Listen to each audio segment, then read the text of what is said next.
Ce soir-là, je pensais que mon cœur allait s'arrêter. Pas à cause de la maladie qui me rongeait depuis des années, ni à cause de la solitude qui pesait sur mes épaules comme un linceul. Non, c'était autre chose. Un silence si profond, si lourd, qu'il semblait avoir avalé tous les sons du monde. Dehors, la pluie avait cessé, mais l'air restait chargé d'une électricité que je pouvais presque goûter sur ma langue. J'étais assise dans ma vieille cuisine, la seule lumière provenant de la petite ampoule vacillante au-dessus de l'évier. Les murs, jaunis par le temps et les soucis, semblaient se refermer sur moi. C'était une nuit comme tant d'autres. Et pourtant, je sentais dans mes os qu'elle serait différente. C'est là que je l'ai entendue. Un bruit léger, presque imperceptible, sur le toit de ma petite maison. Ce n'était pas le grattement d'une branche, ni le pas d'un chat errant. C'était un son doux, un froissement, comme si un oiseau immense venait de se poser. Mon premier réflexe a été la peur. Qui pouvait bien être sur mon toit en pleine nuit, dans ce coin perdu de la campagne, où les voisins les plus proches sont à des kilomètres? J'ai retenu mon souffle, l'oreille tendue, le cœur battant à tout rompre contre mes côtes. Le silence est revenu, encore plus dense qu'avant, mais il n'était plus vide. Il était habité. Habité par une présence que je ne pouvais pas nommer, mais dont la puissance faisait trembler les fondations mêmes de mon âme. Je me suis levée, mes jambes flageolantes, et je me suis approchée de la fenêtre. La cour était baignée d'une lueur étrange, une clarté argentée qui ne venait ni de la lune, cachée derrière d'épais nuages, ni des étoiles. C'était une lumière douce, vivante, qui semblait émaner du sol lui-même. C'est à ce moment précis que tout en moi a crié de ne pas sortir. La raison, la peur, l'instinct de survie, tout me disait de verrouiller la porte, de fermer les volets et d'attendre le lever du jour. Mais une autre force, plus ancienne et plus profonde, me poussait en avant.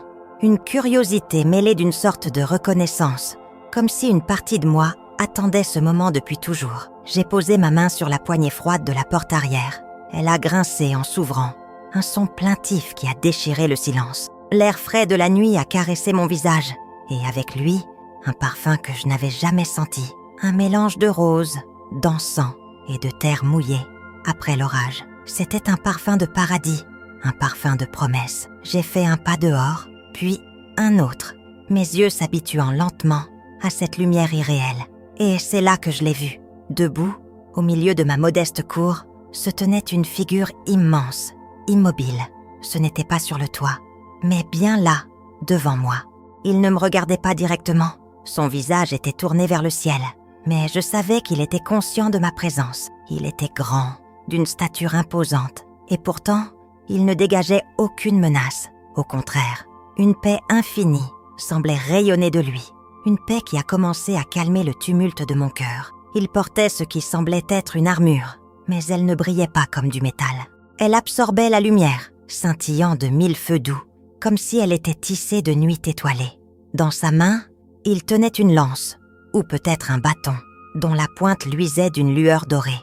Mais ce qui m'a le plus frappé, ce sont ses ailes.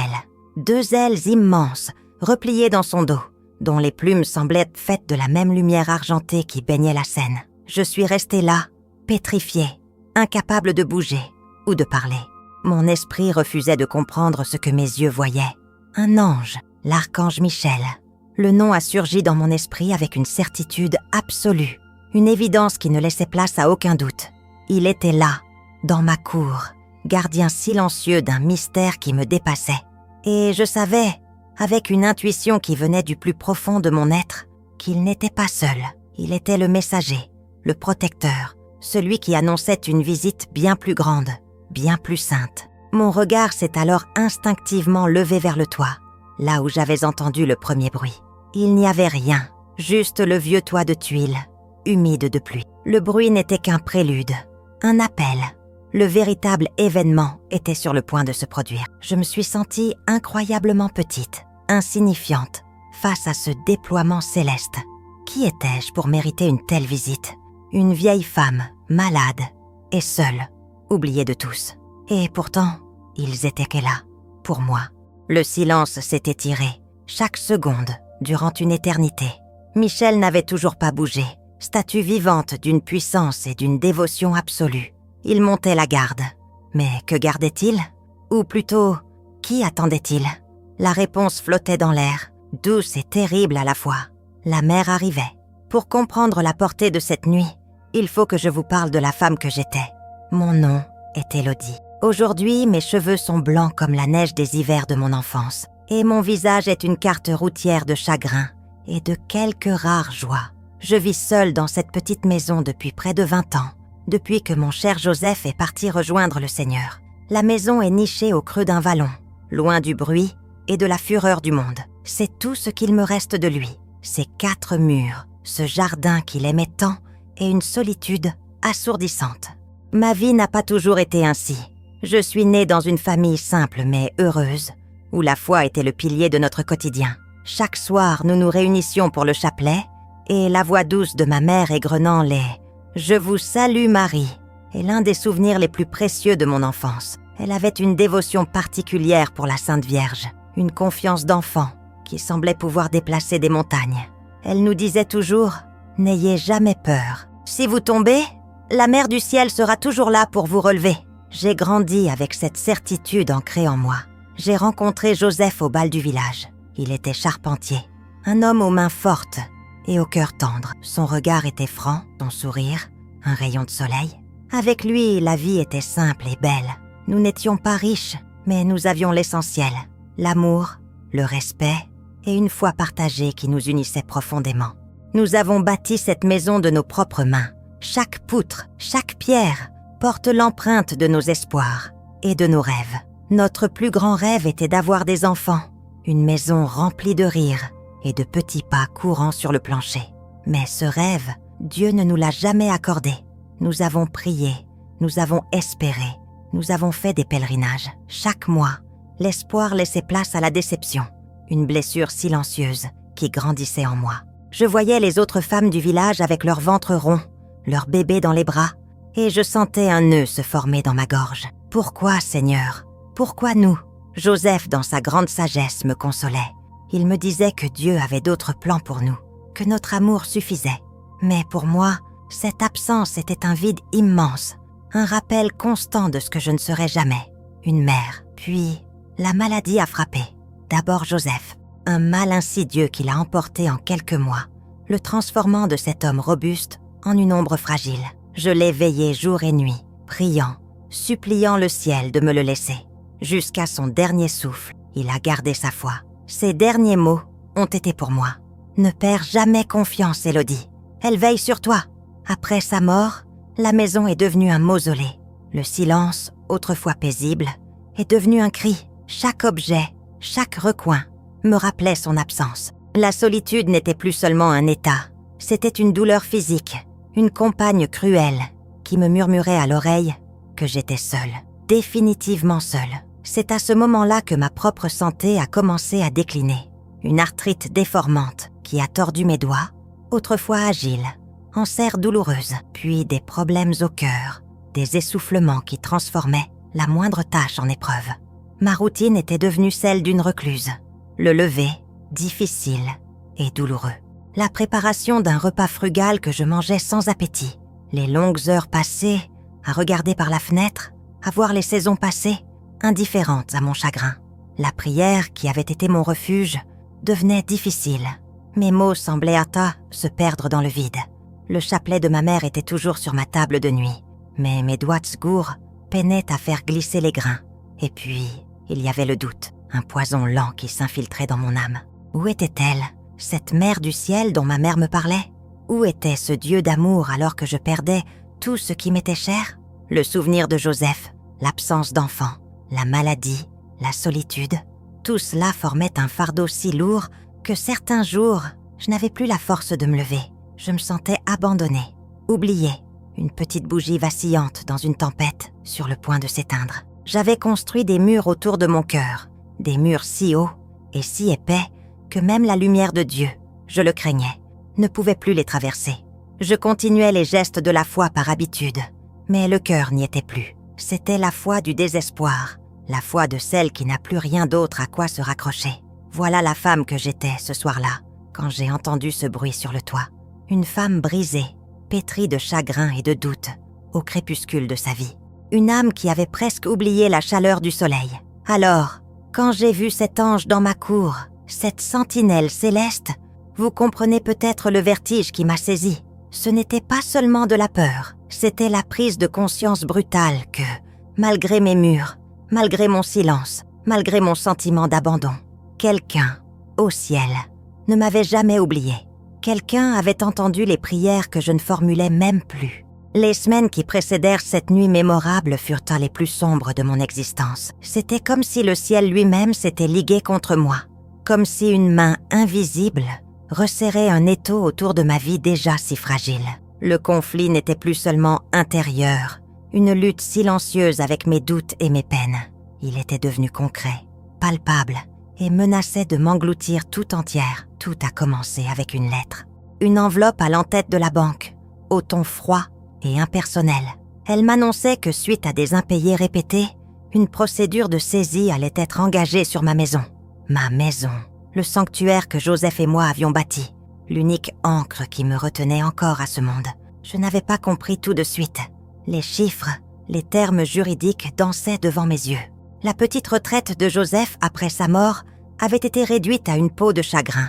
Et avec mes frais médicaux, qui ne cessaient d'augmenter, je n'arrivais plus à joindre les deux bouts. J'avais accumulé des retards, espérant un miracle, repoussant l'inévitable. Mais la réalité me frappait en plein visage, aussi dur qu'un poing. Perdre cette maison, c'était perdre le dernier fragment de mon mari. C'était être jeté sur les routes à mon âge, avec ma santé défaillante. C'était une condamnation à mort. La peur, une peur froide et viscérale, s'est installée dans mon ventre et n'a plus jamais quitté. Simultanément, ma santé a pris un tournant dramatique. L'arthrite, jusqu'alors une douleur de fond, à laquelle je m'étais presque habituée, est devenue une torture. Mes articulations semblaient être en feu. Le simple fait de tenir une tasse de thé était un supplice. Les nuits étaient les pires. Je me tournais et me retournais dans mon lit, cherchant une position qui pourrait apaiser ce feu. Mais chaque mouvement était une nouvelle agonie. Le médecin du village, un homme bon mais désarmé, secouait la tête. C'est une crise aiguë, Élodie. Il n'y a pas grand-chose à faire de plus, à part augmenter les calmants.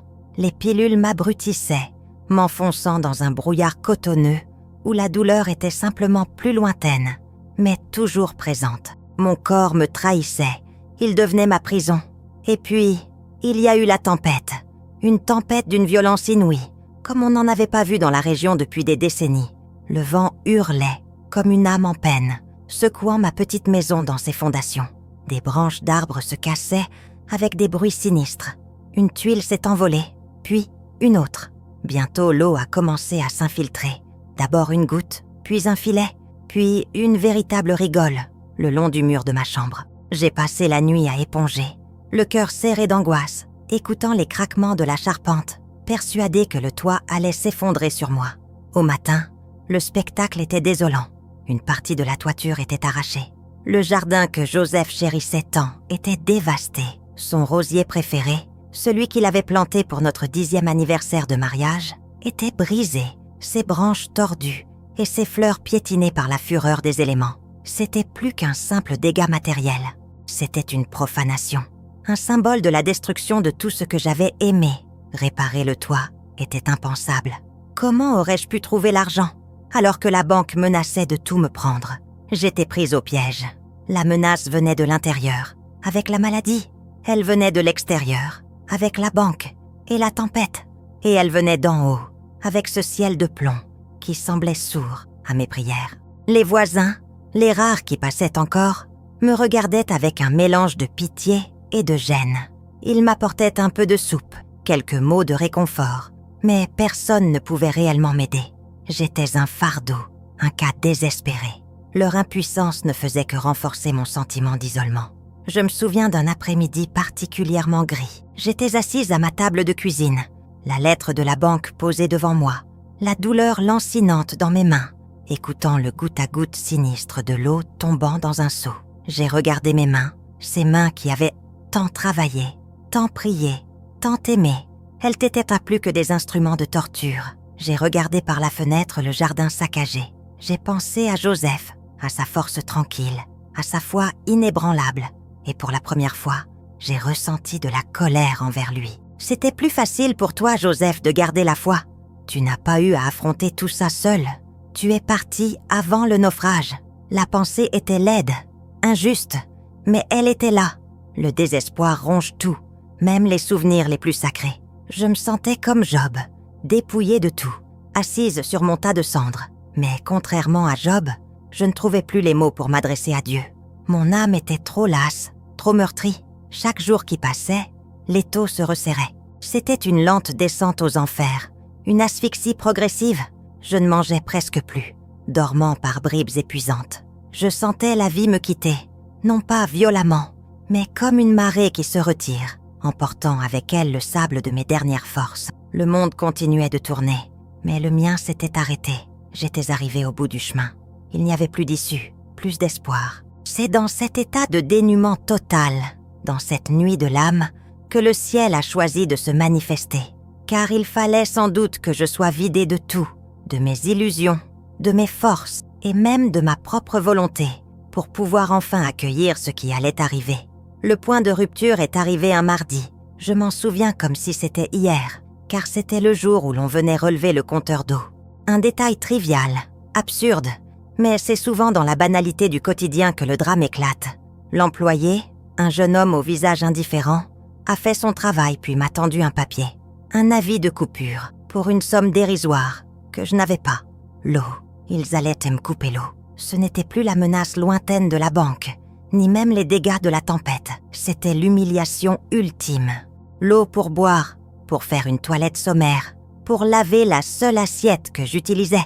Cet acte administratif, froid et mécanique, était la goutte qui faisait déborder un vase déjà plein, à ras-bord de larmes et de désespoir. Quand il est parti, je suis restée debout, au milieu de ma cuisine, le papier tremblant dans ma main.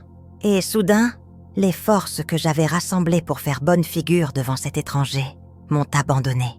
Mes genoux ont cédé. Je ne suis pas tombée. J'ai glissé le long du mur, m'affaissant sur le sol froid et poussiéreux.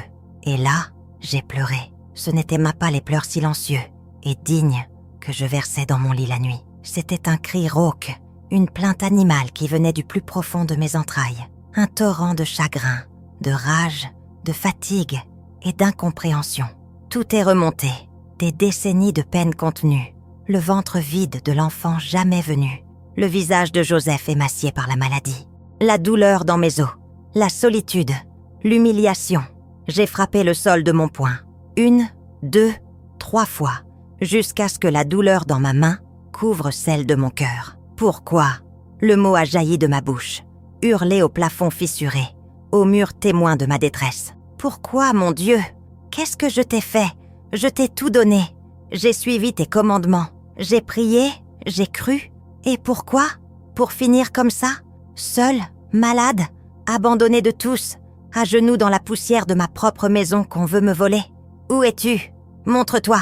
Ma voix s'est brisée en sanglots. J'étais à bout.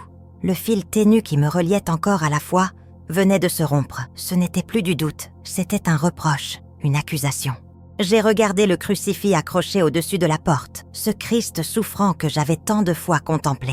Pour la première fois de ma vie, je n'ai ressenti aucune compassion, seulement une colère amère. « C'est facile pour toi !» lui ai-je crié. « Tu as souffert, oui, mais tu savais pourquoi. Tu savais que le Père était là, que la résurrection t'attendait. Moi, je ne sais rien. Je ne vois que le noir, le vide, le silence. Ton Père t'a-t-il vraiment abandonné sur la croix ? Ou est-ce moi que tu abandonnes aujourd'hui ? Je me suis sentie sacrilège, mais je n'en avais que faire. La bienséance, la piété, tout cela avait volé en éclats. Il ne restait que la vérité crue d'une âme à l'agonie. Je me suis tournée vers le coin de la pièce où, sur une petite commode, se trouvait une statue de la Vierge Marie. Une statue simple, un peu ébréchée, que ma mère m'avait donnée. Je l'ai regardée avec des yeux pleins de larmes et de reproches. « Et toi, la mère de toutes les grâces, la consolatrice des affligés, tu vois ta fille à genoux et tu ne fais rien. Ma mère me disait que tu étais là. Elle mentait ? Ou alors tu ne m'entends pas ? Ou pire, tu t'en fiches ?» J'ai rampé jusqu'à la commode, le corps secoué de spasmes. J'ai pris la statuette dans mes mains tremblantes. Je voulais la jeter contre le mur, la briser en 1000 morceaux, anéantir ce symbole d'une espérance qui m'avait trahi. Je l'ai levée, le bras tendu, prête à commettre l'irréparable. Mais mon regard a croisé le visage peint de la statue. Un visage doux, penché, empreint d'une tristesse infinie. Et dans ce regard de plâtre, j'ai cru voir le reflet de ma propre douleur. Ce n'était pas un regard de jugement, ni d'indifférence. C'était un regard de compassion. Un regard qui semblait dire « Je sais, je comprends. J'étais là, au pied de la croix. Je connais cette souffrance. » Mon bras est retombé lourdement. Ma colère s'est dissoute, laissant place à un épuisement total, un vide absolu. J'ai serré la statue contre ma poitrine, comme un enfant serre sa poupée après un cauchemar. Et j'ai murmuré, ma voix n'étant plus qu'un souffle. Je n'en peux plus. Si tu existes, si vous existez, faites quelque chose. Je n'ai plus la force de croire, plus la force d'espérer. Je m'abandonne. Fais de moi ce que tu voudras. Si tu veux que je meure, que je meure. Si tu veux que je vive, alors aide-moi. Je ne peux plus rien faire. C'est à toi de jouer. Je suis restée là, prostrée sur le sol, pendant un temps qui m'a semblé une éternité. Le silence était revenu dans la maison, mais ce n'était plus un silence vide. C'était le silence de la reddition, le silence du point de non-retour. J'avais touché le fond. Je m'étais vidée de toute ma volonté, de toute ma fierté, de toute ma colère. Il n'y avait plus rien en moi, juste une coquille vide, offerte. Et c'est souvent lorsque nous sommes le plus vides que le ciel a enfin la place de nous remplir. C'était le moment de la plus grande obscurité, juste avant que la première lueur n'apparaisse. As-tu déjà vécu un moment de rupture comme celui-ci, où tout semble perdu? Partage-le en commentaire, si tu le souhaites. Ta vulnérabilité peut être une force pour quelqu'un d'autre. Après m'être effondrée, je suis restée sur le sol froid de la cuisine, vidée de toute énergie. Je ne sais pas combien de temps s'est écoulé. Les minutes ou les heures n'avaient plus de sens. Le monde extérieur avait disparu. Il n'y avait plus que ce silence pesant, cette coquille vide qu'était devenue mon existence. J'ai fini par me traîner jusqu'à mon vieux fauteuil, celui où Joseph s'asseyait pour lire le journal. Je me suis lovée dedans, la statuette de la Vierge toujours pressée contre mon cœur, et j'ai sombré dans un état de semi-conscience, un sommeil sans repos, peuplé de bribes de souvenirs et de douleurs sourdes. C'est dans ce brouillard que le premier signe est apparu. Ce fut si subtil que j'ai d'abord cru l'avoir imaginé. Une brise légère, à peine un souffle, a caressé ma joue. C'était impossible. Toutes les fenêtres et les portes étaient enfermées.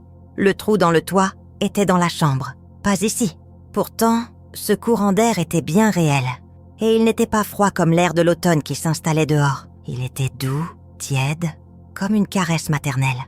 Il portait avec lui une sensation de paix que je n'avais pas ressentie depuis des années, depuis la mort de Joseph. Mon esprit, engourdi par la fatigue et le chagrin, a mis un instant à réagir. J'ai ouvert les yeux.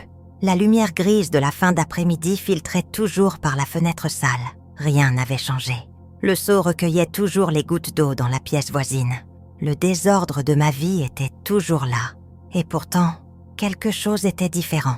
L'air, l'atmosphère de la pièce. Elle semblait moins lourde, moins oppressante. Puis, il y eut le parfum.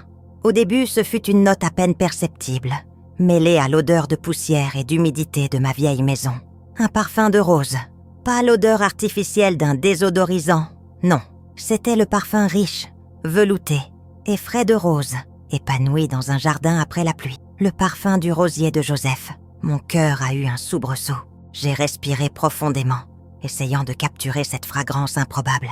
Elle s'est intensifiée, devenant plus claire, plus présente. C'était si réel que j'ai tourné la tête vers la fenêtre, m'attendant à voir le rosier miraculeusement restauré et en pleine floraison. Mais non, dehors il n'y avait que la désolation de mon jardin dévasté. Le parfum ne venait pas de l'extérieur. Il était là, dans la pièce, avec moi. Il remplissait l'espace, chassant les odeurs de misère. C'était un baume qui se posait sur mes plaies. Les larmes me sont montées aux yeux. Mais cette fois, ce n'était pas des larmes de désespoir. C'était des larmes d'étonnement, de gratitude. Quelqu'un avait entendu mon cri. Quelqu'un répondait, non pas avec des mots, mais avec une caresse et un parfum.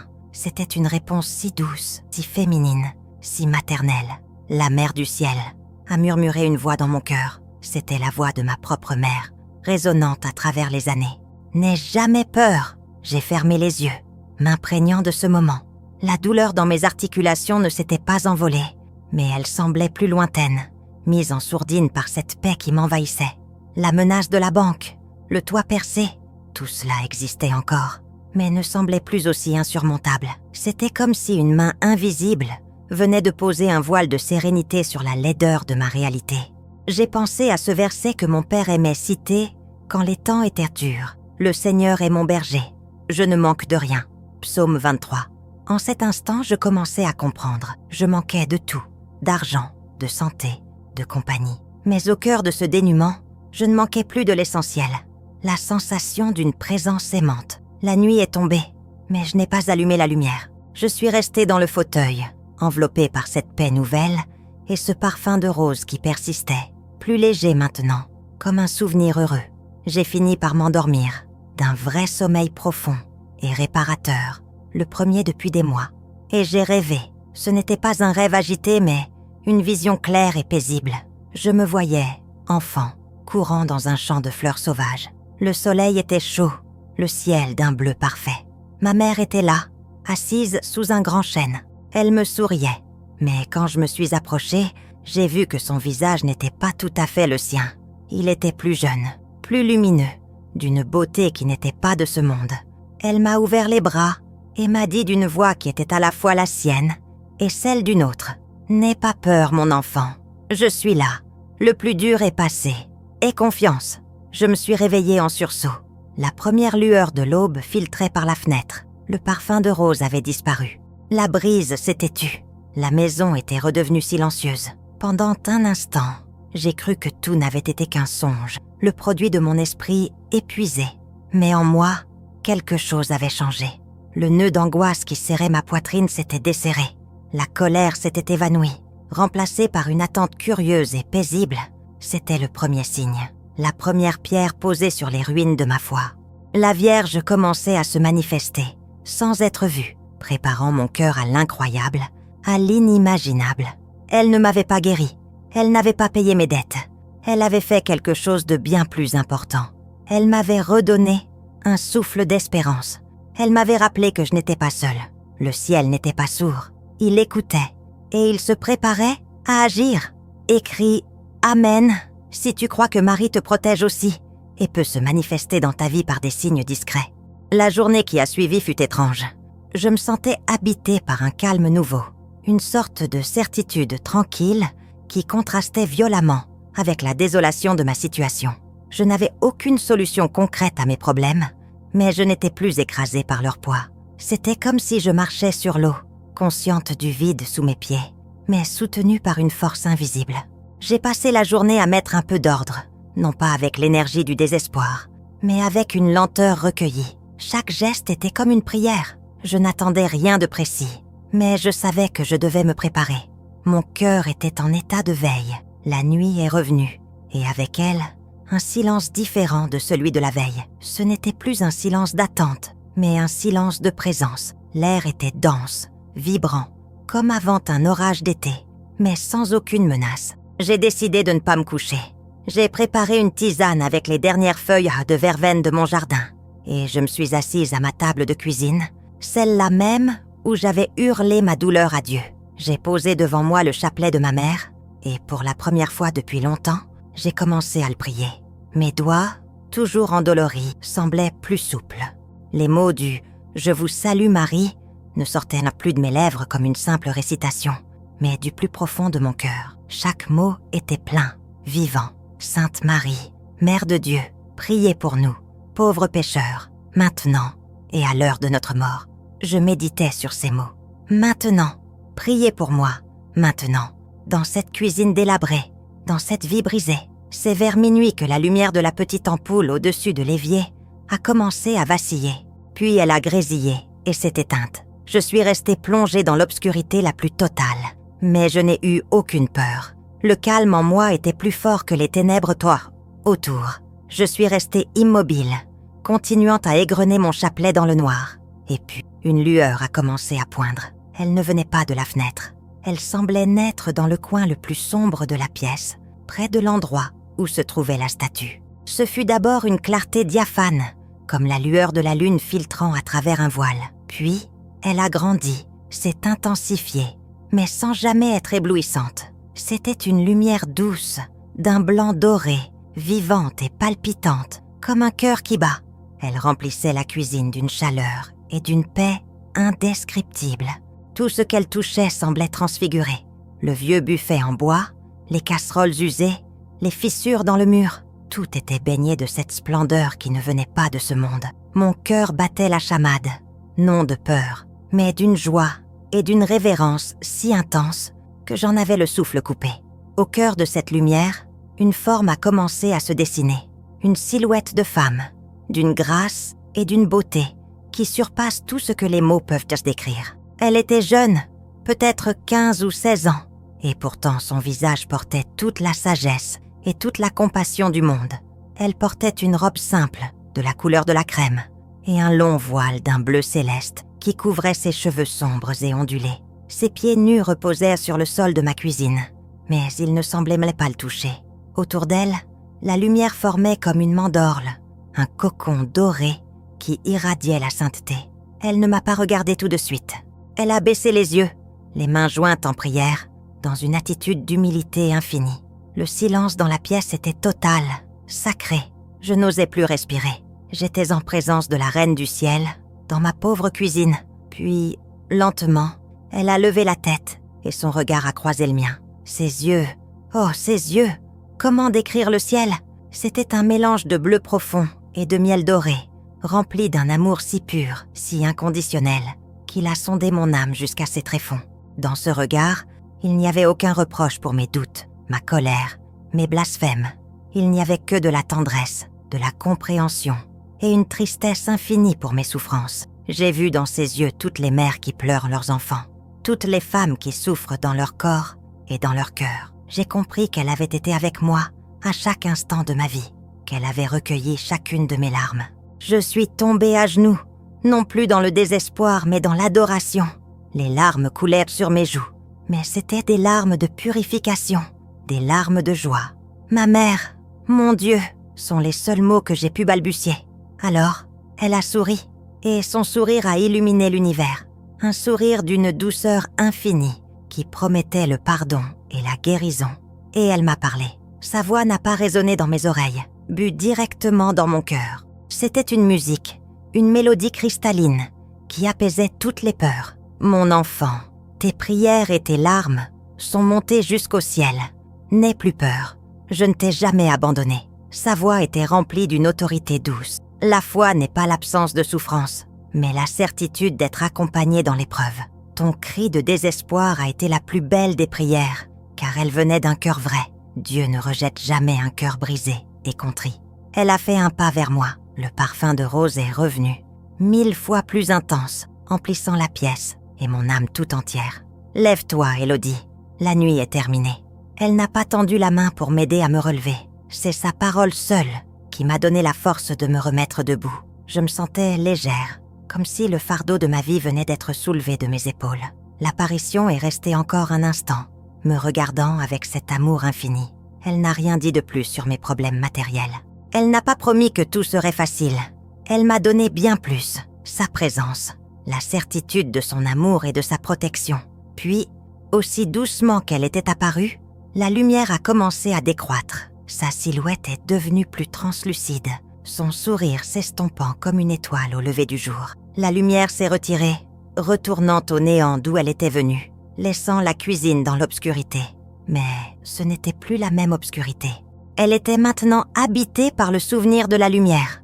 Et au milieu de cette obscurité, une seule petite flamme brillait, la foi, ravivée, plus forte que jamais, au plus profond de mon cœur. Quand la lumière s'est éteinte, je suis restée debout, au milieu de ma cuisine, le corps vibrant encore de cette rencontre céleste.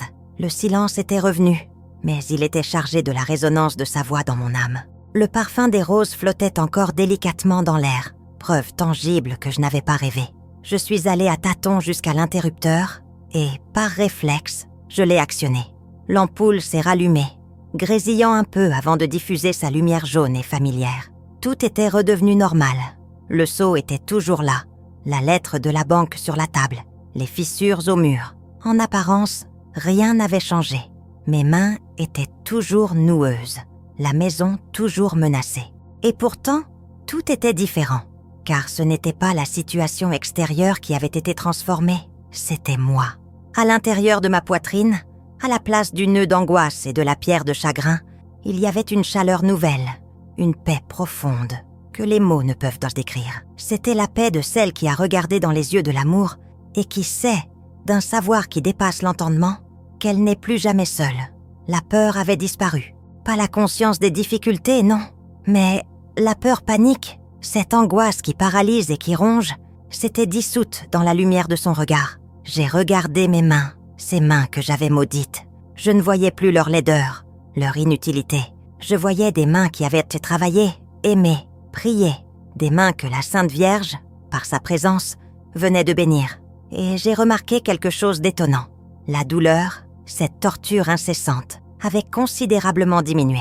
Elle était encore là, en arrière-plan, comme un écho lointain, mais elle n'était plus le centre de mon univers. Je pouvais bouger mes doigts, avec une aisance que je n'avais pas connue depuis des années. J'ai pris le chapelet sur la table. Mes doigts ont glissé sur les grains sans effort, avec une fluidité nouvelle, un miracle silencieux, intime. Le plus grand changement, cependant, était dans mon cœur, dans mon esprit. La colère contre Dieu s'était muée en une gratitude infinie. La Vierge Marie ne m'avait pas donné d'explication sur le pourquoi de mes souffrances, et je n'en avais plus besoin. Sa présence était la seule réponse. J'ai compris que la foi n'était pas un contrat avec Dieu où l'on donne de la piété en échange d'une vie sans problème. La foi, c'était une relation, une marche dans la nuit, main dans la main, avec celui qui est la lumière, confiant qu'il sait où il nous mène, même quand nous ne voyons pas le chemin. La visite de la Sainte Vierge n'a pas été un coup de baguette magique qui a effacé le passé. Au contraire, elle l'a illuminé. J'ai repensé à ma vie, à mes peines. Le manque d'enfant, qui avait été la blessure la plus profonde, m'est apparu sous un jour nouveau. Peut-être que ce vide était nécessaire pour que mon cœur de femme puisse devenir, à ma toute petite échelle, un cœur de mère pour d'autres. Peut-être que ma solitude était l'écrin qui avait permis cette rencontre unique avec le ciel. Je n'avais pas de réponse toute faite, mais je n'étais plus tourmentée par les questions. J'acceptais le mystère de ma vie, le remettant entre ses mains. J'ai senti une force nouvelle m'envahir. Pas une force physique exubérante, mais une force intérieure, calme et déterminée. L'apathie, le sentiment d'être une victime impuissante, tout cela avait disparu. Je n'étais plus Élodie, la pauvre veuve malade. J'étais Élodie, l'enfant bien-aimé de Marie, sa messagère, sa témoin. Le lendemain matin, je me suis réveillée avec le soleil. Pour la première fois depuis des lustres, je n'ai pas eu besoin de m'agripper aux meubles pour sortir du lit. La douleur était supportable. Je me suis habillée, non pas avec mes vieux vêtements ternes de recluse, mais avec une robe un peu plus jolie que je gardais pour les grandes occasions. Je me suis regardée dans le miroir. Mon visage était toujours ridé, mes cheveux toujours blancs, mais mes yeux brillaient d'une lumière nouvelle. J'ai souri. C'était le sourire d'une femme qui a un secret merveilleux, un secret qui doit être partagé. Je savais ce que je devais faire. Je n'allais pas rester là à attendre passivement que les problèmes se résolvent ou que la banque enfonce ma porte. J'allais me battre, non pas avec mes propres forces, mais avec la force qu'elle m'avait donnée. J'allais affronter les difficultés, une par une, avec une confiance nouvelle. Mon cœur avait été transformé. J'étais passée de la mort à la vie. La situation extérieure était la même, mais comme mon regard sur elle avait changé, elle était déjà en train de changer. C'est le plus grand des miracles, la transformation intérieure. Car lorsque le cœur est guéri, lorsque la foi est restaurée, nous devenons capables de déplacer des montagnes, ou du moins, de supporter leur poids avec grâce et courage. Comme Jésus l'a dit, « Si tu crois, tu verras la gloire de Dieu. » Jean 11,40. Je ne l'avais pas encore vue de mes yeux, cette gloire, dans ma situation matérielle. Mais je la voyais déjà dans le miroir de mon âme. Et c'était suffisant. C'était tout. Laisse ton prénom en commentaire si tu souhaites une prière spéciale pour que ton cœur, lui aussi, soit touché et transformé par la grâce. Forte de cette paix nouvelle et de ce cœur transformé, j'ai commencé à agir. Je ne savais pas exactement comment les choses allaient se dénouer, mais j'avançais pas à pas, guidée par une intuition que je savais être une inspiration de la Vierge Marie. Mon premier geste fut d'aller au village. D'habitude, ce trajet était une épreuve. Mais ce matin-là, je marchais le dos droit, la douleur dans mes jambes étant tout à fait gérable. Mon premier arrêt fut l'église. Elle était vide et silencieuse. Je me suis agenouillée devant l'autel de la Vierge et j'ai simplement dit « merci ». Je n'ai rien demandé de plus. J'ai juste déposé ma confiance et ma gratitude à ses pieds. En sortant, j'ai croisé le père Martin, notre vieux curé. Il m'a regardée avec surprise. « Élodie, quelle bonne mine vous avez ce matin !» D'habitude, je lui aurais répondu par une plainte sur mes douleurs. Cette fois, j'ai souri et dit « Le Seigneur fait des merveilles, mon père ». Intrigué, il m'a invité à prendre un café au presbytère. Et là, pour la première fois, j'ai raconté, j'ai tout dit.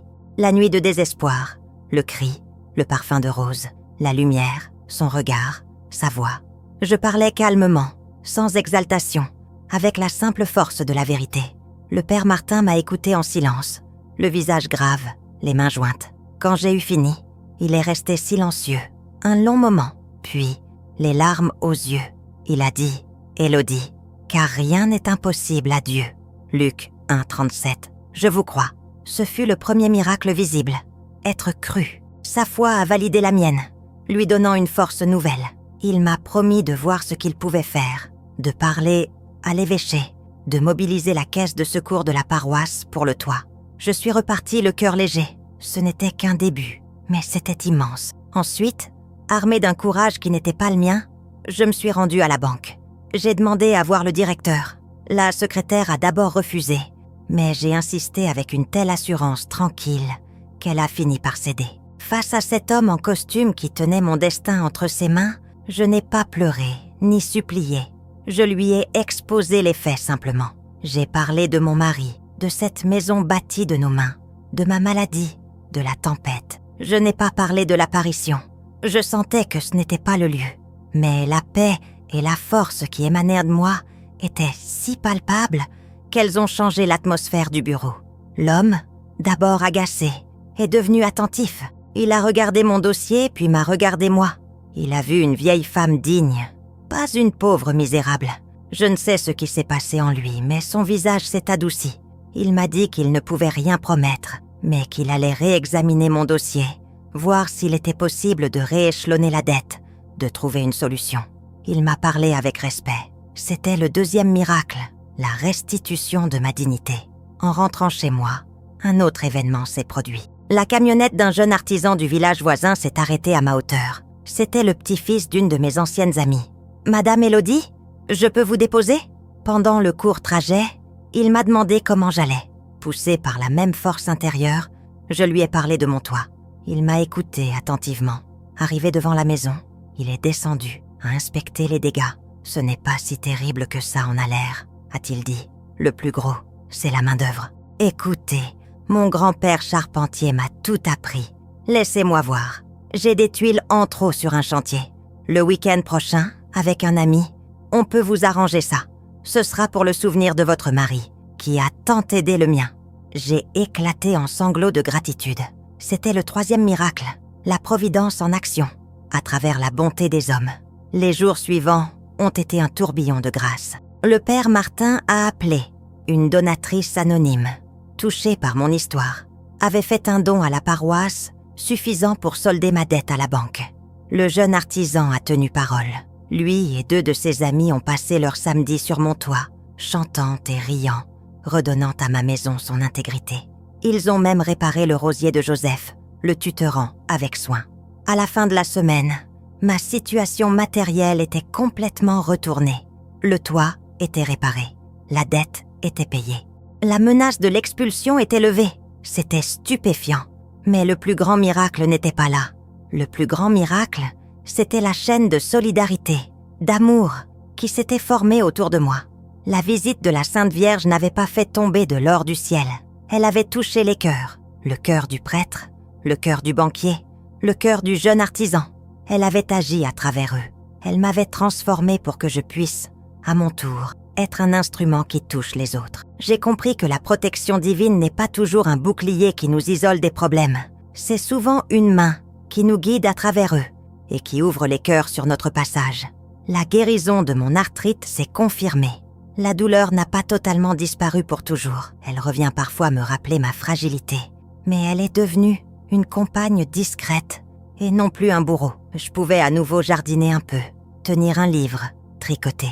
J'ai recommencé à vivre et non plus seulement à survivre. Le ciel avait agi de manière concrète, visible, renversant une situation qui semblait désespérée. Et tout avait commencé par une reddition, un cri dans la nuit et une visite silencieuse et lumineuse. Une fois la tempête passée, une fois les miracles accomplis et la paix revenue dans ma maison et dans mon cœur, une nouvelle question a commencé à germer en moi. Pourquoi? Pourquoi moi?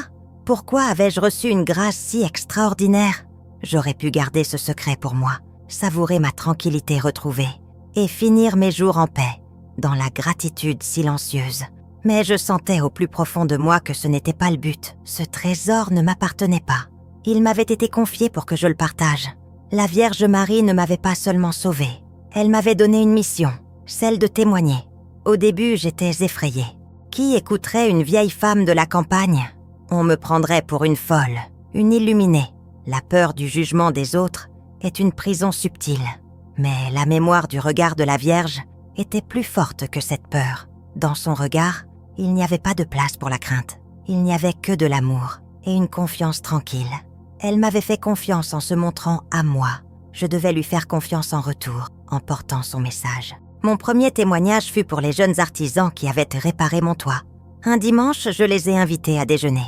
J'ai cuisiné toute la matinée, mes mains retrouvées s'activant, avec une joie que je croyais perdue. J'ai fait un repas simple, mais préparé, avec tout mon amour. Autour de la table, dans cette cuisine où tout avait commencé, je leur ai raconté mon histoire. Je n'ai rien omis, ni le désespoir, ni l'apparition.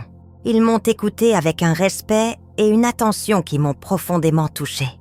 Ils n'ont pas ri, ils n'ont pas douté. Ils ont vu le changement en moi. Ils avaient été eux-mêmes les instruments du miracle.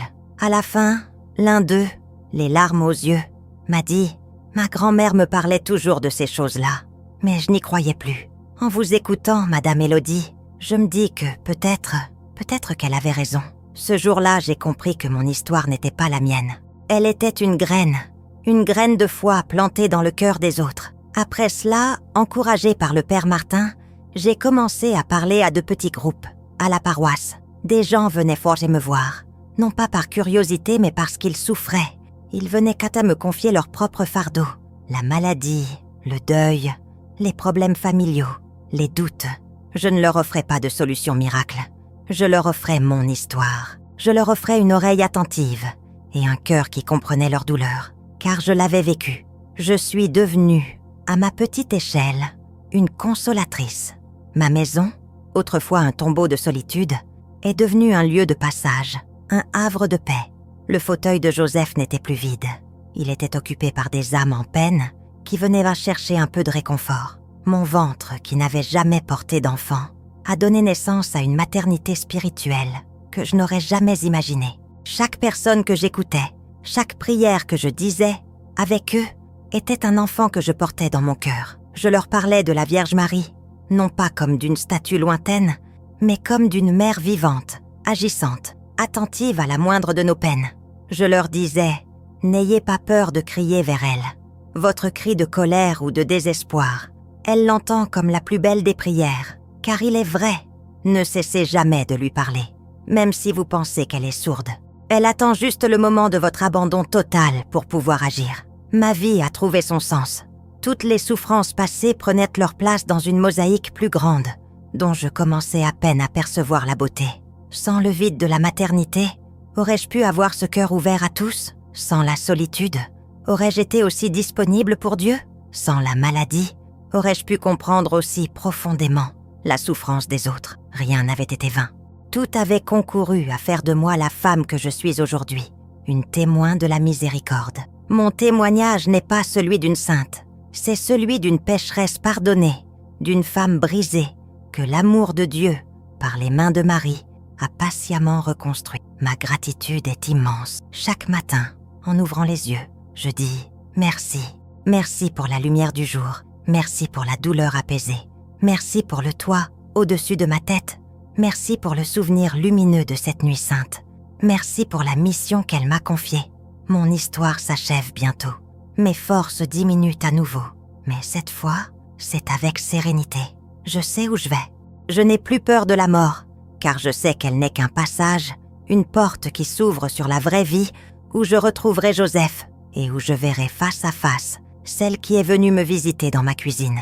Je continue de raconter, tant que j'en aurai le souffle, car je sais que mon histoire peut être un phare pour ceux qui naviguent dans la nuit. As-tu déjà vécu une grâce comme celle-ci, petite ou grande? Partage-la en commentaire. Ton témoignage est précieux. Il peut allumer une lumière pour quelqu'un d'autre. Aujourd'hui, je suis une vieille femme assise au crépuscule de sa vie. La lumière dorée du soir entre par la fenêtre de ma cuisine et vient caresser les objets familiers qui ont été les témoins silencieux de tout mon parcours. Je regarde mes mains posées sur la table en bois. Elles sont toujours ridées et un peu tordues, mais elles ne me font presque plus souffrir. Ce sont des mains de paix, des mains qui ont tant reçu et qui ont essayé de donner un peu. Je n'ai plus de grandes révélations à vous partager, plus de miracles spectaculaires à raconter. La vie a repris son cours, paisible, tissée de prières, de silence et des quelques visites qui viennent encore éclairer ma solitude. Le grand événement est passé. Maintenant, c'est le temps de l'intégration, le temps de vivre chaque jour à la lumière de ce qui m'a été donné. Qu'est-ce qu'il reste de cette nuit incroyable? Il reste l'essentiel, une certitude. La certitude que nous ne sommes pas seuls, que nos vies, même les plus humbles, les plus insignifiantes en apparence, ont une valeur inestimable aux yeux de Dieu, que chaque larme est recueillie, que chaque cri est entendu, que l'amour veille, même quand il semble silencieux, même quand les ténèbres sont si épaisses qu'on ne peut plus croire à l'aurore. Mon histoire n'est pas l'histoire d'Élodie, c'est l'histoire de chaque âme qui cherche, qui souffre et qui espère. Le décor change, les épreuves sont différentes, mais le cheminement du cœur est universel. On passe tous par des déserts, des moments où la foi vacille, où l'on se sent abandonné de Dieu et des hommes. Et c'est précisément dans ce creux de la vague, au point le plus bas, que le ciel choisit souvent de se pencher vers nous. Il ne le fait pas toujours de manière aussi spectaculaire qu'avec moi. Parfois, c'est à travers le sourire d'un inconnu, une parole de réconfort, un livre qu'on ouvre au hasard, une beauté inattendue de la nature. La Vierge Marie a 1000 manières de nous dire « Je suis là ». Il suffit d'avoir un cœur qui écoute, un cœur qui accepte de se laisser surprendre. Je vous en prie, ne vous découragez jamais. Quand vous êtes à genoux, que vous n'avez plus la force de prier, que les mots ne viennent plus, sachez que c'est peut-être votre prière la plus puissante. Offrez votre silence, votre vide, votre impuissance. Dites simplement « Je n'en peux plus ». Prends le relais. L'humilité est la porte d'entrée de toutes les grâces. Tant que nous essayons de tout contrôler par nos propres forces, nous laissons peu de place à Dieu. Mais quand nous acceptons notre pauvreté, notre faiblesse, nous lui ouvrons un espace infini pour agir. Ne laissez personne vous dire que la foi est une fuite de la réalité. C'est tout le contraire. La foi est ce qui nous permet d'affronter la réalité la plus dure, sans nous effondrer. C'est une lumière intérieure que rien ni personne ne peut éteindre. Elle ne supprime pas l'obscurité, mais elle nous permet de marcher dedans sans trébucher. Mon dernier message pour vous, c'est un appel à la confiance. Ayez confiance en la tendresse de Dieu. Ayez confiance en la protection maternelle de Marie.